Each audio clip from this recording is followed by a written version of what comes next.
चलिए, जय हिंद दोस्तों।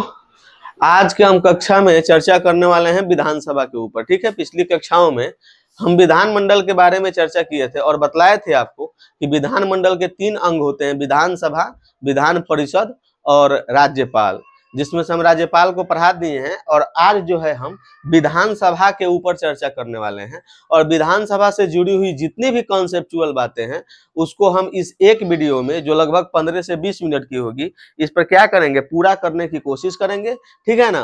और आप लोग जो है धैर्य पूर्वक इसे समझने की कोशिश कीजिए। और आप लोगों से हर एक वीडियो में हम एक अपील करते हैं कि आप ज्यादा से ज्यादा हमारा वीडियो को शेयर कीजिए। और आप लोग यदि नए लोग जुड़े हो, चाहे नए लोग, जो लोग भी हमारे इस वीडियो को देख रहे हो, तो वो लोग हमारे चैनल को सब्सक्राइब करेंगे और बेल आइकन को दबा देंगे, ताकि जो भी हम नया वीडियो बनाएंगे वह सबसे पहले आप तक पहुंच जाएगी। ठीक है, चलिए। और यहाँ पर सिर्फ और सिर्फ एजुकेशन से रिलेटेड वीडियो की क्या किया जाता है, चर्चा किया जाता है। अब बहुत कम व्यू जा रहा है भाई, आप लोग कोशिश कीजिए। बिहार अब ऐसा थोड़े है बाबू, एजुकेशन का भूमि है हमारा बिहार, और यहाँ पर एजुकेशन से संबंधित वीडियो अगर नहीं चले तो फिर दिक्कत है भाई। तो भारत में कहाँ चलेगा भाई, जब बिहार में नहीं चले तो। चलिए, अब हम बिना देर किए हुए हम अपने मुद्दा के ऊपर चर्चा करने वाले हैं। ठीक है, आज का जो हमारा टारगेट है ये है विधानसभा को समझना, विधानसभा को पढ़ना। ठीक है, कि आखिर विधानसभा का क्या स्थान है और विधानसभा से संबंधित कितनी महत्वपूर्ण कॉन्सेप्ट है जिससे संबंधित प्रश्न बनाता है। ठीक है, और याद करके रखिएगा, ये विधानसभा के बाद आप विधानसभा से रिलेटेड कहीं से भी प्रश्न निकालिएगा, घटना चक्र या किसी भी माध्यम से, और उसको बनाने के प्रयास कीजिएगा। हम यह पूर्ण विश्वास करेंगे कि आपके पास डाउट बहुत कम होगी। ठीक है, लगभग 70 से 80% क्लियर हो जाएगा। 10-15%, 20% तक डाउट हो सकता है, उसे आप लोग कमेंट करके पूछ सकते हैं। ठीक है ना, कोई दिक्कत समझने में। और अगर नजदीक का अगर कोई हो तो पेज पर लिख कर ला कर दे देना, हम उसको क्या करेंगे, उससे संबंधित एक वीडियो बना देंगे। ठीक है ना। चलिए, तो अब हम चर्चा करने वाले हैं डायरेक्ट विधानसभा के ऊपर। ठीक है ना। चलिए, इसमें बताया गया है कि देखिए, भारतीय संविधान के अनुसार यह बताया गया है ना कि किसी भी राज्य में विधानसभा के अधिक से अधिक 500 सीट हो सकता है। अधिक से अधिक कितनी सीट हो सकती है, 500 सीट हो सकती है। और कम से कम जो है विधानसभा की 60 सीट हो सकती है। कम से कम किसी भी राज्य में विधानसभा की 60 सीट होनी चाहिए और अधिक से अधिक कितनी होनी चाहिए, 500। यानी 500 से अधिक नहीं होना चाहिए और 60 से कम नहीं होना चाहिए। लेकिन कुछ राज्यों में और केंद्र शासित प्रदेशों में हमें अपवाद देखने को मिलता है जहां पर 60 से कम विधानसभा की सीटें हैं। जैसे में अगर हम बात करें गोवा की, तो गोवा में विधानसभा की 40 सीट है। कितनी सीट है, 40, जो 60 से कम है। तो ये भी अपवाद है, हम आपको बताएंगे आखिर 40 ही सीट क्यों है। ठीक है ना। इसके बाद यदि देखेंगे हम सिक्किम को, तो सिक्किम में विधानसभा की 32 सीट है, ये भी उल्लंघन कर रहा है। इसके बाद अगर हम देखेंगे राज्य में मिजोरम को, तो मिजोरम में भी विधानसभा की कितनी सीटें हैं, 40 सीट है, ये भी उल्लंघन कर रहा है। इसके बाद एक केंद्र शासित प्रदेश की बात करेंगे। इसे 2 ही केंद्र शासित प्रदेशों में विधानसभा की सीटें हैं, जिसमें से एक का नाम हम लेंगे, जिसका नाम क्या है, पुदुचेरी। तो पुदुचेरी में विधानसभा की 30 सीट है, कोनो दिक्कत समझने में। तो ये सभी क्या कर रहा है, इस नियम का उल्लंघन कर रहा है। इसके पीछे रीजन ये है ना कि विधानसभा के जो सीट है ना, इसका निर्धारण राज्य के जनसंख्या के ऊपर डिपेंड करता है। ठीक है ना, जनसंख्या के आधार पर ही बांटा जाता है कि कितने विधानसभा की सीटें होगी। और ये जितने राज्य हम बोले हैं, यहाँ पर जनसंख्या की क्या है, कमी है, जिसके वजह से यहाँ पर विधानसभा की कम सीटें दी गई है। चलिए, आइए पॉइंट के ऊपर चर्चा करते हैं अगला। ठीक है, अब अगर हम बात करें विधानसभा के निर्वाचन के बारे में, ठीक है, विधानसभा के किसके बारे में, निर्वाचन के बारे में, तो ध्यान दीजिएगा, विधानसभा की सीट की संख्या जो होती है वह राज्य के जनसंख्या पर निर्भर करती है। 2026 तक, 26 के बाद राज्य के विधानसभा के इसमें लोकसभा की भी सीटों को बढ़ाने की बात की गई है और राज्य की भी विधानसभा जो है ना, इसकी सीटें बढ़ाई जाएगी। कोई दिक्कत समझने में, क्योंकि हर एक राज्य की जनसंख्या कुछ ना कुछ बढ़ी है, तो उसकी सीटें क्या की जाएगी, बढ़ाई जाएगी। अब विधानसभा की अगर हम निर्वाचन की बात करें, तो देखिए, विधानसभा के जो सदस्य होता है ना, इसका निर्वाचन जो होता है अग्रताई विजेता प्रणाली के आधार पर इसका क्या होता है, निर्वाचन होता है, इसका चुनाव होता है। अब आप लोग समझिएगा कि अग्रताई विजेता प्रणाली क्या है भाई। तो अग्रताई विजेता प्रणाली का मतलब ये होता है ना, जैसे 20 आदमी खड़ा हो चाहे 25 आदमी खड़ा हो, 25वां आदमी में जौन आदमी सबसे ज्यादा वोट लाए होंगे, चाहे वो भले 30 को वोट काहे नहीं लाए हैं, कोनो कटअप वटअप में नहीं है, ठीक है ना। चाहे वो 30 का वोट काहे नहीं लाए हैं, उनको क्या कर दिया जाएगा, विजेता घोषित कर दिया जाएगा। हम लोग का जनरल कंपटीशन में क्या है, कोई भी एग्जाम आप दीजिएगा तो उसमें लिखा होता है 30% कटअप, इसको पार करना जरूरी है। मान लीजिए कोनो पेपर में 5 लाख लड़का बैठा, 5 लाख में एको लड़का 30% से ऊपर सीट नहीं लाया, तो समझ जाओ कि सारा सीट खाली चल जाएगा। ये मत सोचना आप लोग कि 30% से कम नंबर अगर आपका आया है तो आपका सिलेक्शन हो जाएगा क्योंकि आप बेसी नंबर लाए, एकदम नहीं। अगर मान लीजिए कि 45 नंबर पर कटअप माने 45 नंबर पास मार्क्स है, अगर 44 को अप्लाइएगा तो आपका रिजल्ट नहीं होगा, ठीक है। पास मार्क्स को क्लियर करना कम से कम जरूरी है, लेकिन ऐसा जो है ना निर्वाचन में, चुनाव में नहीं है, चाहे वह लोकसभा के निर्वाचन हो चाहे वह विधानसभा के निर्वाचन हो। यह अग्रताई विजेता प्रणाली के आधार पर होता है। इसको भी ऐसा करना चाहिए, एक निश्चित फिक्स कटअप रखना चाहिए भाई, कि हाँ कम से कम इतना जनता जो है ना इसका प्यार आपको मिलना चाहिए, जैसे 50% जनता का मिले या 60% जनता का मिले, जिस प्रकार हम लोगों का भागता है उसी तरह, तो कम से कम इतना होना चाहिए। नहीं तो ऐसे जानते हैं जैसे 100 गो वोट है और 50 गो खड़ा होता है, कोनो 5 गो 6 गो वोट प्राप्त करके जीत जाता है। अब बताइए 100 आदमी में 5 आदमी मात्र उसको पसंद करने वाले हैं, फिर भी वह जीत गया, फिर भी हम लोग का प्रतिनिधि बन के बैठा हुआ है, ठीक है ना। तो ये गलत बात है, लेकिन कोई दिक्कत नहीं है, जो बात हो गया सो हो गया, ठीक है ना। चलिए, तो विधानसभा जो होता है इसका निर्वाचन अग्रताई विजेता प्रणाली के आधार पर होता है। किसके आधार पर होता है, तो अग्रताई विजेता प्रणाली के आधार पर विधानसभा का क्या होता है, निर्वाचन होता है। चलिए अब हम आगे चर्चा करते हैं, ठीक है। तो अग्रताई विजेता प्रणाली के आधार पर लोकसभा का भी निर्वाचन इसी आधार पर होता है, ठीक है ना। अब हम विधानसभा के कार्यकाल के बारे में चर्चा करेंगे।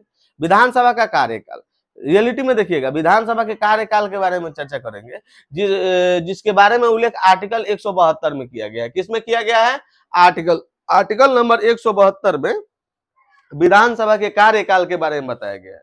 और बताया गया है कि विधानसभा का कार्यकाल उसकी पहली बैठक से, यानी कि प्रथम बैठक से कितने दिनों का होता है, 5 वर्ष का होता है। कितने दिनों का होता है, 5 वर्ष।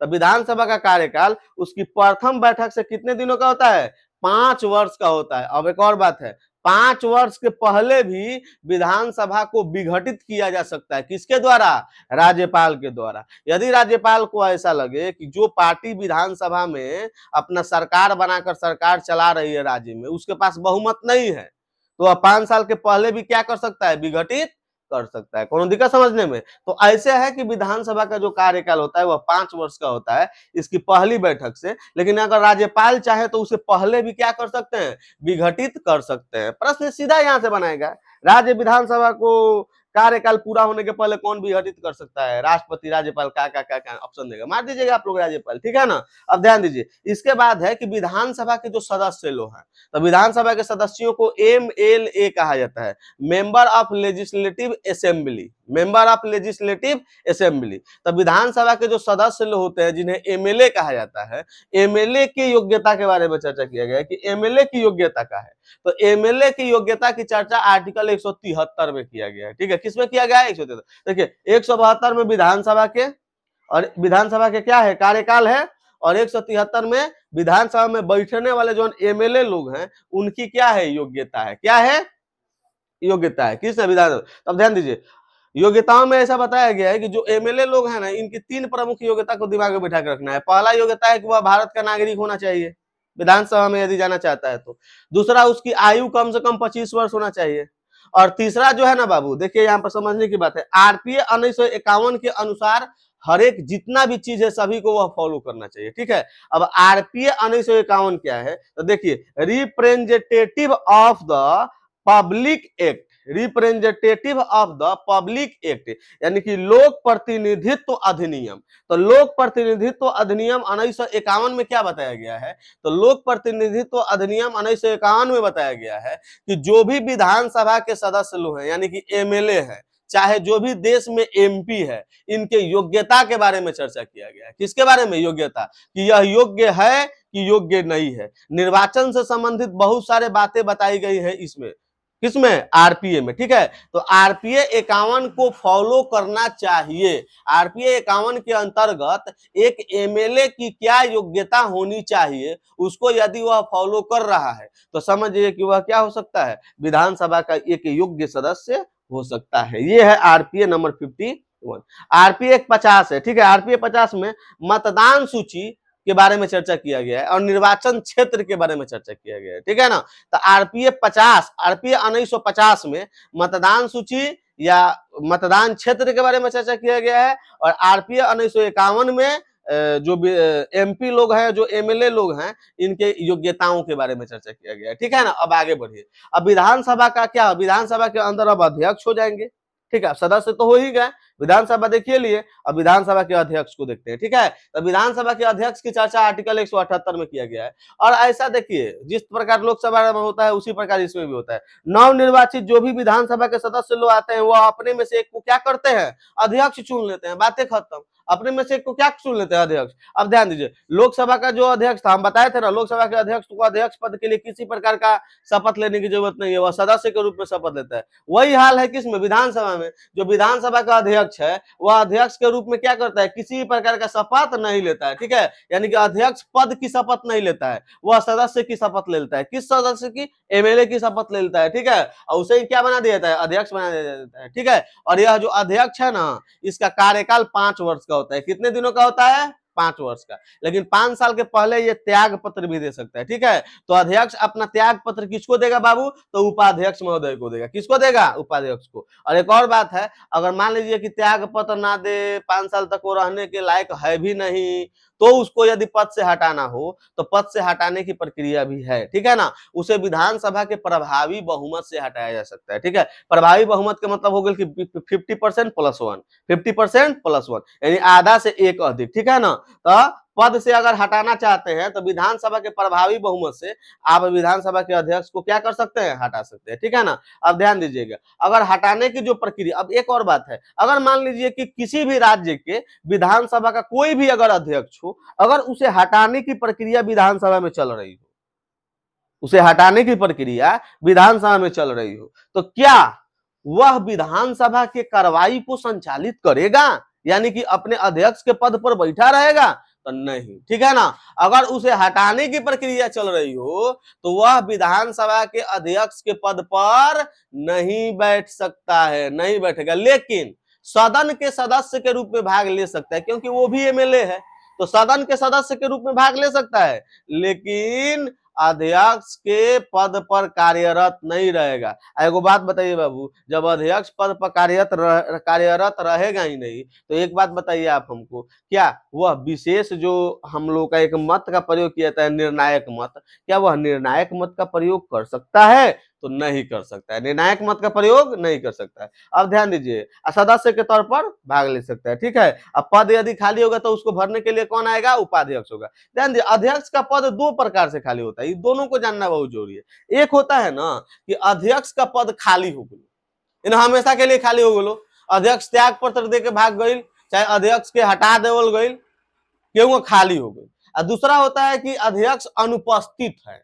मैंने वो दिन मान ली कि अध्यक्ष के बुखार उखार लागल हो, चाहे कोई शादी ब्याह में गई लोकस, कहीं गई लोकस, कोनो काम में झुराई लोकस, तो ऐसी स्थिति में अध्यक्ष का पद अध्यक्ष अनुपस्थित रहते हैं।